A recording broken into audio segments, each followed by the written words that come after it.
Thank you, Professor Kohl, for this generous presentation, and please forgive me for speaking in English. Although I understand a little bit German and read it, I wouldn't want to subject you to my very broken German, so I think it would be easier if I speak the Latin of the modern age, that is English. I'm very flattered of this invitation to give the Jensen lectures, and I would like to thank again Professor Kohl and the Frobenius Institute for inviting me and giving me this opportunity to make my work better known here in Frankfurt. I will sketch today the general format of what I'm going to say in the next lectures, and I would like to start with a small parable. There is a city in northern Argentina called La Plata. It's the capital city of the province of Buenos Aires. And there's a very interesting museum of natural history there. And this museum offers a very good example, a very good image of the world, such as we have conceived it for a long time. Above the neoclassical peristyle that forms the entrance of the museum, there's a series of niches that display busts of illustrious scientists who, each one in his own time and in his own manner, contributed to the task of giving to humans a place in the system of nature. So they are the figures of Buffon, of Humboldt, of Lamarck, of Cuvier, of d'Orbigny, Darwin, of course, and Broca. And they are there to remind us, or to remind the visitor, what was the objective of the museum when it was built in the last decades of the 19th century. To make science prevail over religion by retracing the long history of the organized beings, to locate human productions in the majestic flow of the evolution of organisms, and to give testimony of the inventiveness of nature and culture in the creation of the multiple forms where is reflected the variety of existence in time and space. But such an ambition, which was that of all the museums of natural history that were built in the course of the 19th century, such an ambition is very difficult to implement. And in the Museum of La Plata, as in many other similar institutions, the disposition of the building nullifies the hope that one might have entertained when contemplating the totemic figures under whose patronage the great project of synthesis was placed. The ground floor is, as usual, entirely devoted to nature. Radiating from a central rotunda, you find a series of dusty and poorly lighted galleries of mineralogy, botany, paleontology, with a wealth of pieces that is entirely unmatched in any other South American museum. Thousands of moth-eaten specimens are offered to the curiosity of the very rare visitors, all obediently distributed according to the great classes of Linnean taxonomy.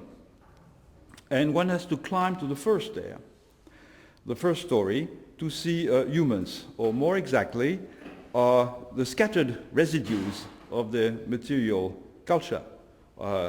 Ornaments, baskets, arrowheads, etc., and also some example of the bizarre propensity of humans to modify their own nature, that is, deformed skulls, incised teeth, tattoos, scarifications, and other body markings, of which José Belloni was one of the founding fathers of Argentinian anthropology, was a specialist.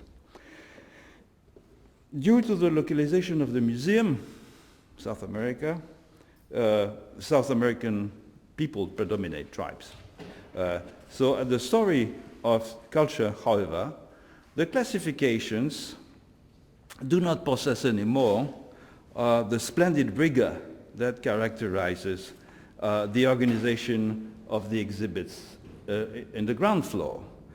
Two somatic criteria that distinguish mysterious entities named Patagonides, Fuegides, Amazonides are combined diachronic criteria that distribute objects and cultures according to their scale of dignity in a supposed evolution towards civilization.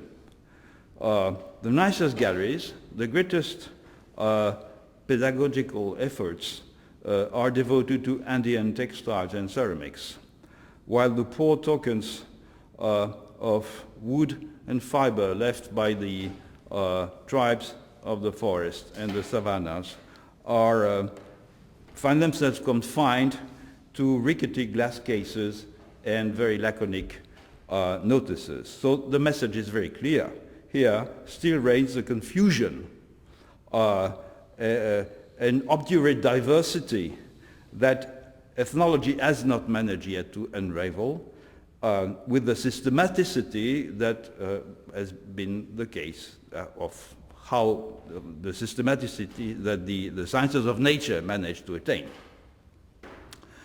Although this microcosm with two stories might appear caricatural, it is, I think, a faithful depiction or reflection of the order of the world as we have experienced it for the past 2 centuries.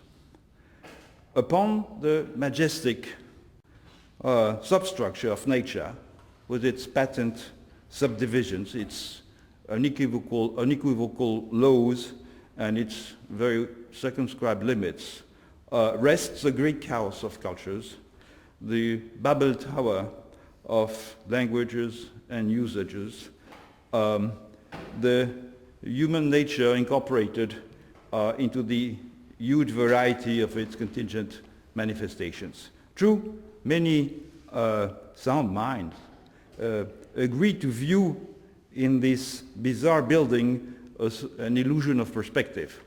The world becomes nature when we consider it under the aspect of the universal.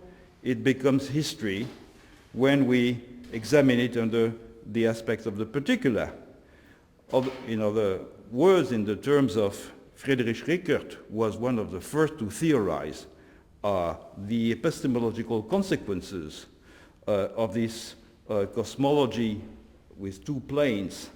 The object is unique, but it is apprehended according to 2 different ways: by generalization, when one takes the standpoint of the sciences of nature, and through individualization, when one takes the standpoint of the sciences of culture, in his well-known book, Naturwissenschaften und Kulturwissenschaften.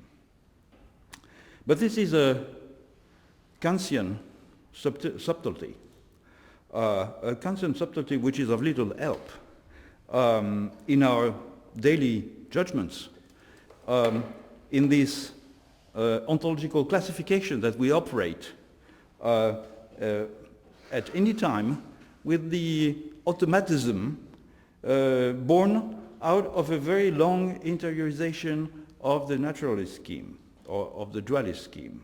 Here is a patch of bluebells, a trotting stag, a granitic outcrop. This is nature. Here is a bouquet of flowers, a cut diamond, or stag hunting. It is culture. The former exists independently from us, even if we do not ignore that they are partly dependent upon us, upon our protection, upon environments that we humans have in part managed and created. The latter bear witness to our industry, to our symbolism, or to our social organization.